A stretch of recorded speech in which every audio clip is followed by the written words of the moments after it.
Ya, mengenai online dengan apa namanya itu, subhanallah, soal zakat.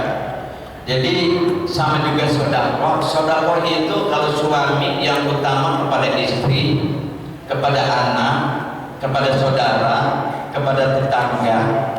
Nah, di lingkungan kita ini kalau pakai online, sementara tetangga kita masih dalam kesusahan. Nah, itu kan pelanggaran jadinya. Ya, online di mana-mana, tetangga kita buka kagak ada apa-apanya. Nah, zawil qurba yang terdekat dulu. Ya. Kalau masalah online itu, kalau Ustazah Halimah Idrus yang dia itu hafal kitab I'anatul Thalibin mengatakan kalau bisa mah belanja aja jangan pakai online. Itu wanita alimah, ya. Sampai beliau mengatakan apa yang saya omongin gak usah ada ragu-ragu. Di antara jamaah itu kelompok ibu-ibu itu, ya. Kalau laki-laki nggak bisa ketemu, ya. Tapi saya suka ngantar istri, ya. Ketika saya senggang waktu ngantar istri ke pengajian tersebut, suara dia boleh, ya. Suara laki-laki boleh terdengar. Tapi kalau ubaba gurupnya Ustazah Halimah Idrus nggak boleh ngerekam suaranya, apalagi di foto, pokoknya nggak ada. Khusus Ledisa. Nah, jadi kembali dengan pertanyaan tadi online, ya sebaiknya untuk tidak online, ya sebaiknya. Karena kalau udah bicara online berarti, mohon maaf, kayak di lingkungan kita agak ada yang susah gitu ya, ya kan? Ya ini, jadi yang diutamakan itu yang terdekat dulu, ya. Umpama, ya Allah Karim, ibu diberikan rezeki yang berlebihan, nggak tahu adiknya kondisi berbeda, adik dulu itu diberi, ya.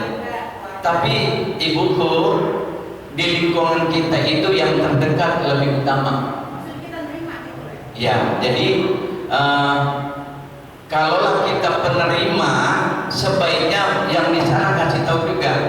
Di sana yang terdekat juga ada yang posisinya barangkali sama dengan kita.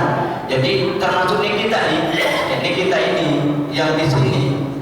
Kalau ada badan amil zakat, ya termasuk yang diberikan wewenang untuk menerima 8 asnaf itu, ya. Sama juga gini Bu, Pak. Gharimin artinya kan orang punya utang, dia berhak menerima zakat fitrah. Kita lihat dulu, wah si anu ini utang, dia punya utang, dia punya mobil, dia punya kontrakan, dia punya utang. Orang yang disebut punya utang ini untuk membayar utang memang kagak punya sama sekali buat bayarnya. Nah itu namanya tuh orang yang gharimin.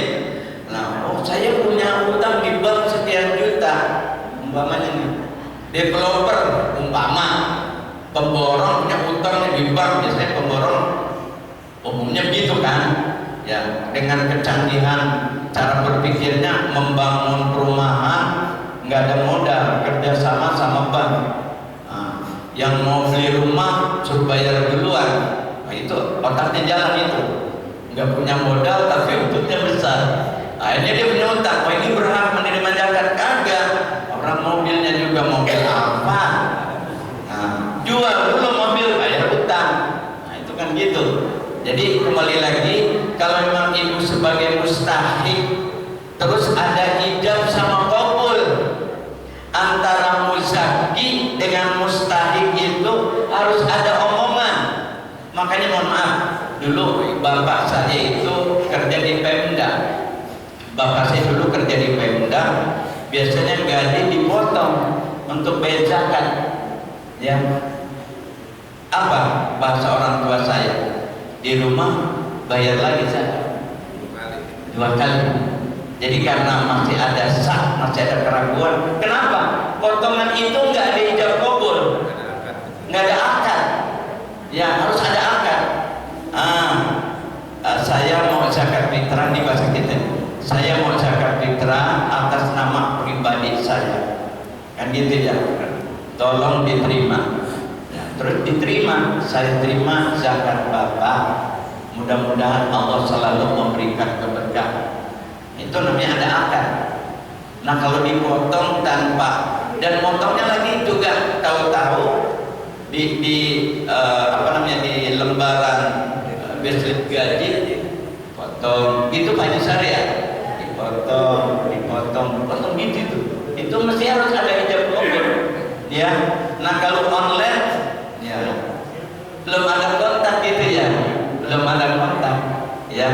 Sama juga di pakaian terkadang promosinya kualitasnya nomor wajib, pas diterima sama si pembeli begini ya. Itu yang membuat nggak bolehnya di situ. Jadi antara yang satu dengan yang lain ada yang tidak ridho. Antara itu penting, ridho itu penting dalam orang berjual beli. Jadi tidak ada yang dirugikan. Diharapkan dilarang dalam agama itu ada pihak yang dirugikan. Sama juga mohon maaf ini, subhanallah kita berapa kondisi saat ini. Bunga di bank juga itu kan membuat rugi seseorang, ya kan? Terus kata pegawai bank, saya akan bekerja, iya. Maka Islam memberikan solusinya adalah bagi hasil, ya, bagi hasil. Kalau rugi ya rugi bersama, kalau untung ya untung bersama.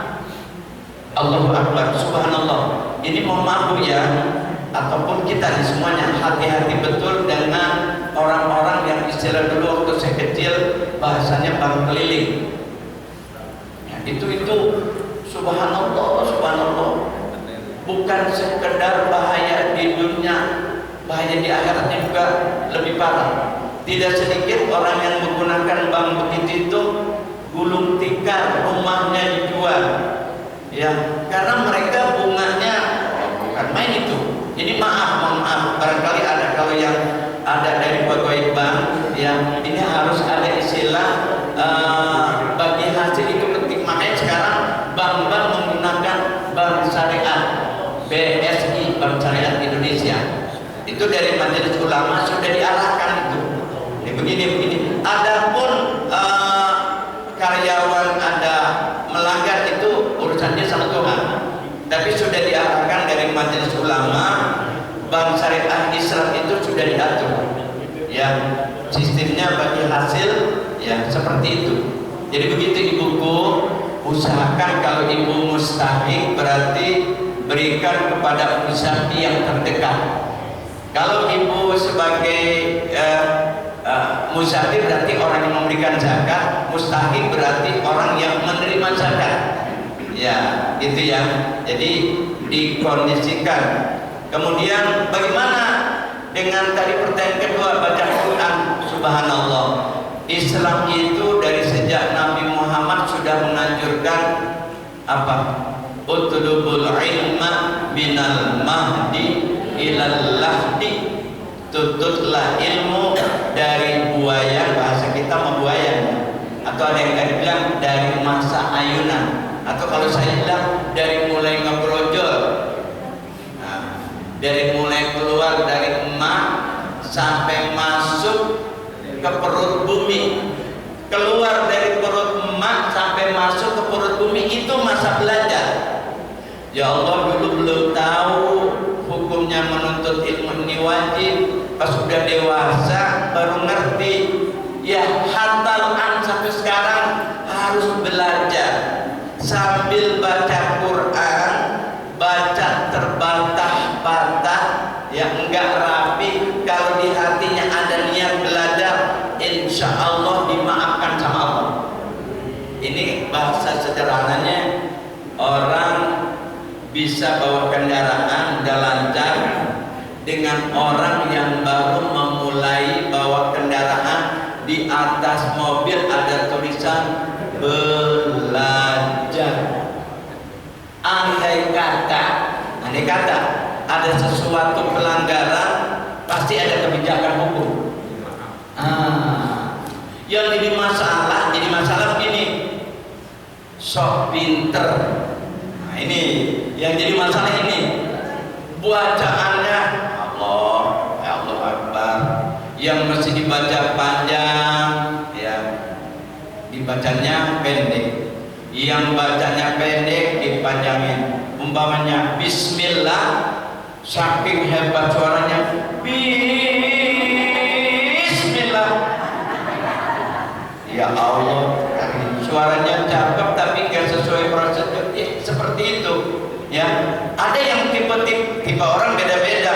Ada yang salah dibetulin senang, ada yang salah dibetulin lu apa sih bisa betulin gua, ada yang gitu. Ya, tapi kalau mengacu kepada hadis Nabi tadi, tuntutlah ilmu dari buaya sampai liang lahat. Ini kita semuanya termasuk yang lagi megang mic juga masih belajar. Oh nggak ada bisa belajar. Emang iya. Sampai kapan? Sampai masuk liang lahat itu masih diajari. Ibu bapak pernah namatin nggak? Kalau orang udah pas masuk liang lahat diajarin. Mana Pak Amir? Mana sini Pak Amir? Pak Amir. Pak Amir ini suka ngajarin orang dalam kubur. Pak Amir sendiri, saya bisa aja. Orang baru selesai, ya, nih jenazah sudah dimasukkan, menghadapkan ke liang lahat, kemudian papan ataupun bambu ditutup, kemudian tanah masuk, rata, diratain, dirapihin. Mana Pak Amir? Pak Amir udah tolong baca talqin. Ya. Masih belajar. Ya.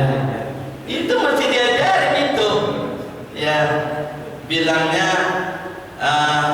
wahai mayit atau mayitan, apabila malaikat datang, ada dua malaikat datang. Ditanya, siapa Tuhan kamu? Jawab ya, Allah Tuhan saya. Itu kan isi talqin gitu. Apa sih mayit dengar? Nggak dengar, nggak percaya, coba aja. Ini serius. Iya. Saya itu mengarang-arang, kagak ngarang. Nabi yang bilang ilallah sampai masuk liang lahat. Yang mati itu jasad, ruh nggak mati. Kalau ruh mati, jasad mati, nggak ada neraka, nggak ada surga. Ya, jadi ruh, makanya kita berdoa ila ruhi, nggak ada ila jasadi, nggak ada ila arwahi, sehingga ada bulan namanya bulan roah. Dan apa? Kemarin mau masuk puasa disebutnya bulan roah, ngeroah-roahin, ya, ngeroah-roahin. Pak Amir bawa pikulan yang gedean, keliling. Itu zaman dulu gitu tuh.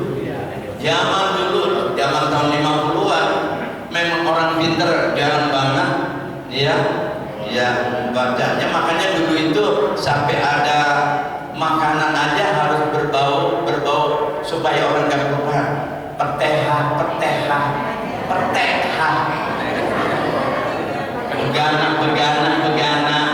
itu ya. Langkiomidin. Tanya di orang tua kita, kalau orang meninggal masih ada bandeng pakai langkiomidin itu, ya kan? Iya, ada kue apem itu maaf. Jadi orang dulu secara filosofi gitu, ini kue apem, terus kue serabi, kue comcok, katanya pakai supaya pakai payung nanti di sono. Ujuk tidak bahagia halafatul hadisi. Padahal yang dimaksud itu doa Allahumma firli wali walidayya warhamhuma kama rabbayani shaghira. Allahumma firlil mu'minin itu ya, yang dimaksud itu sebetulnya begitu. Subhanallah. Kembali lagi, jadi Al-Quran yang belum lancar menghadap kepada guru. Di lingkungan kita sini banyak guru, ya, banyak guru, makanya nggak usah malu, ya. Ini mohon maaf, umpamanya usia udah banyak, baca Quran terbantah-bantah, terus belajar Iqra, nggak apa-apa. Buka Al-Quran, Quran itu gede, buka di tengahnya. Wah, actionnya baca Quran. Padahal alif, fathah. Cucunya melihat, oh, kayak sudah baca Quran, alhamdulillah. Padahal di tengahnya baca Iqra, nggak apa-apa. Ya, kan actionnya keren gitu ya. Asal ada pak gurunya. Jangan baca Quran belum paham tajwid, belum rapi, langsung baca sendiri, jangan ya. Tapi dengan kondisi saat ini bagaimana? Ya sudah, sementara baca dulu, dan nanti harus sudah merancang, sisihkan waktu. Kalau memang mencukupi rezekinya, panggil guru ya, atau etikanya kita ke guru ya, datang di lingkungan kita sini nurul banyak. Ustaz, Pamir, insya Allah nanti pada Ramadan saya mau belajar khusus Al-Quran ya, Ustaz Urus, saya mau belajar Al-Quran. Harus itu ya, wajib belajar Al-Quran, wajib hukumnya ya. Kenapa? Karena Nabi yang nyuruh ya. Yang jadi masalah ini sudah nggak bisa, kagak mau, ini jadi masalah. Kemudian baca, nah ini jadi masalah. Tapi kalau dia baca terbata-bata, ya Allah karim, subhanallah, Pak Bu, Al-Quran itu kalau salah baca, yang tasdid nggak dibaca tasdid, yang nggak ada tasdid dibaca tasdid, dia sudah berubah makna. Seperti azan saja, hayya 'alal falah, kalau dia baca hayya 'alal falah, itu udah beda. Iya, falah artinya mengajak orang, hayya 'alal falah, lamnya tanpa tasdid itu maknanya bahagia. Tapi kalau hayya 'alal falah itu maknanya petani. Masa orang ada di atas sawah? Itu hal itu ya, termasuk bismillah. Kalau bunyinya bukan huruf sin, lidahnya karena belum tahu dia bacanya ta, itu udah berubah lagi artinya. Ismun artinya dosa. Ismun dengan sin maknanya nama. Bismillah dengan nama Allah. Tapi kalau dibaca bismillah dengan dosa Allah, masa Allah punya dosa? Kan nggak mungkin. Itu cuma contoh kecil. Belum lagi Al-Quran termasuk, mohon maaf, kita kalau sholat suka memberi salam kanan kiri. Hati-hati antara salam dengan assalam beda. Kalau dalam nahwu itu isim ma'rifah dengan nakirah beda. Lantas bagaimana? Karena salam ini termasuk rukun dalam sholat, jadi jangan sembarangan. Jadi ucapannya bagaimana? Assalamualaikum, bukan assalamualaikum ya. Itu pakai al, itu alnya al asyamsiyah. Assalamualaikum, bukan assalamualaikum, beda itu ya. Assalam, apalagi Waalaikumsalam ya. Ini mohon maaf, ini karena ada pertanyaan jadi ini terungkap ya. Adzan harus tepat, yang pendek dibaca pendek, yang panjang dibaca panjang. Kalau asyhadu an la ilaha illallah wa asyhadu anna muhammadar harus tepat, jangan asyhadu anna muhammadur. Itu prosesnya begitu ya. Kalau kata nih ustaz, inna ataupun ana itu harfun nasbin, huruf nasab, punya tugasnya dibacanya tanda nasab itu fathah. Asyhadu anna muhammadar, bukan muhammadur. Nah gitu ya. Ya, kecuali orang-orang yang barangkali kayak sekarang lagi musim masuk Islam di Amerika, di Australia, di Inggris ya, mereka yang bertato langsung adzan, itu dimaklumkan ya, kenal sama Islam, sama juga Mike Tyson ya, belum tentu tuh baca Qurannya, tapi dia udah masuk hidayah, udah bagus banget. Nah, jadi sekali lagi, baca Al-Quran, baca niatnya belajar. Andai kata ada kekeliruan, insya Allah Allah akan maafkan. Tapi jangan sekedar niat doang nggak dilaksanain. Artinya mau belajar, kesempatan untuk belajarnya nggak diberikan. Jadi sempatkan untuk belajar. Mama cari para ustadzah di lingkungan kita dulu banyak ustadzah. Sisihkan waktu 1 jam. Ya. Atau ya tulis di HP 1 jam bersama ustadzah. Kalau di TV 1 jam bersama Alvin. Enggak begitu ya. 1 jam bersama ustadzah. Ya Allah karim begitu. Ya Allah karim, harus semangat baca Quran. Ya, yang belum lancar baca. Ya, yang udah lancar apalagi. Ya, tapi ingat yang belum lancar harus nanti ba'da Ramadan menuju para ustaz atau ustazah yang sendiri. Memang betul Pak, suka kita mendengar kalimat-kalimat yang berbahasa Al-Quran. Kalau ada yang keliru kayaknya, ya Allah bagaimana?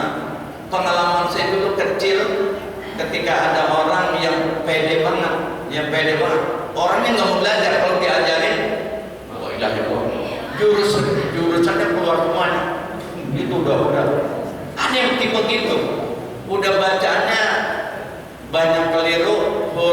Huruf itu ada ta, ada sin, ada shin, ada sod. Bahasa dulu masih kecil bilangnya sin besar. Lah kalau sin kecil, sin besar ucapannya sama, layan Pak. Yang penting makhrajul huruf. Ya. Sin, shin, sod, sehingga bahasa kita ini memang yang cakep itu walaupun Latin tulisannya harus bunyinya sama. Ya, mohon maaf, dulu lagi zaman Orde Baru ada menteri huruf dotnya karena tulisan ejaan Indonesia itu huruf D sama L, yang mestinya bacanya huruf dot. Hadirin walau dhalin. Nah, ketika baca Al-Quran walad delolin. Begitu baca tekannya Latin. Iya, karena enggak belajar Al-Quran walad delolin. Ya. Apalagi yang semuanya walau bedolin. Lagi kita yang dengar ambil. Orang di bedol ya ambil. Ya karim. Subhanallah, mohon maaf saya sendiri masih belajar. Ya kita sama-sama belajar. Ya karena barangkali sedikit duluan tahunnya punya kewajiban menyampaikan. Pokoknya kalau anak-anak di sekolah, kebetulan saya ngambil tugas pengajarnya qiraah, bukan qiraah kayak Humaydi atau Ustaz Muhammad, bukan. Ada kitab qiraatul asriyah, ya, bacaan masa kini. Artinya dari makhrajul huruf itu dari mulai alif dengan ain udah beda tuh. Ya kan, ain sama alif kita nggak ada bedanya itu. Ya, sama hamzah, alif, ain itu harus beda itu. Kemudian huruf ba nggak ada masalah. Huruf ta sama to harus beda. Ya, alladzi taqalibu. Itu kan ada bunyi beda. Kemudian huruf sa yang tadi sa, sin, shin, son. Kata soleh nggak boleh dibaca saleh. Ya, ini bahasa kita berubah jadi saleh. Nah, mudah-mudahan kamu jadi anak yang saleh. Ya, yang lebih parah bilangnya saleh nanas. Ya, maka huruf so jangan dirubah jadi sin. Saleh soleh beda. Allahu Akbar. Itu kemudian alif ba ta jim, dal, zai, gha. Zalim bilangnya zalim. Udah beda lagi tuh artinya. Terus berubah lagi lalim. Itu sampai begini Pak. subhanallah ini terjadi, dan itu udah kesalahan yang sudah permanen. Di depan Baitullah Ka'bah ada tempat berdirinya Nabi Ibrahim ketika merehab Ka'bah, sehingga diberi nama, nggak sama orang sana mah, makom. Makom di sana maknanya tempat berdirinya Nabi Ibrahim. Di kita ente mau kemana? Mau ziarah kemana? Ke makom. Bahasanya bahasa ke makom. Ya, makom itu kalau patokan itu steger. Steger. Ya kan, kalau tukang ada yang steger dari besi, ada yang buat dari bambu, ada yang buat dari balok. Itu makom tuh namanya. Di kita artinya kuburan. Ya. Kamu udah beda benar itu. Ya, udah beda betul. Ya, mau mana? Mau ziarah ke mana? Ustaz Boos, emang dia udah mati? Ziarah itu bahasa Arab, bahasa kitanya berkunjung. Ya, itu sama juga almarhum. Yang terhormat almarhum. Kagak apa sih? Ya, padahal kalau diartikan ke bahasa Indonesia cakep, yang disayang sama Allah, almarhum. Tapi kalimat ini karena sudah didominasi, umumnya dipakai buat orang yang udah nggak ada, ya maka dibilangnya almarhum. Ya, almarhum. Jadi ini mohon maaf, memang begitu adanya. Ya, jadi kita nih sekali lagi, pokoknya belajar. Itu wajib. Enggak belajar berarti berdosa. Sama-sama. Saya masih belajar, ada guru yang lebih alim, terus. Subhanallah, subhanallah. Begitu bapakku, ibuku, semuanya. Mohon maaf yang sebesar-besarnya. Saya kira hanya itu, Ustaz. Mudah-mudahan Allah selalu membimbing kita semuanya. Subhanallahumma wa bihamdika asyhadu an la ilaha illa anta astaghfiruka wa atubu ilaik. Wallahu al-muwaffiq ila aqwamit thoriq. Wassalamualaikum warahmatullahi wabarakatuh.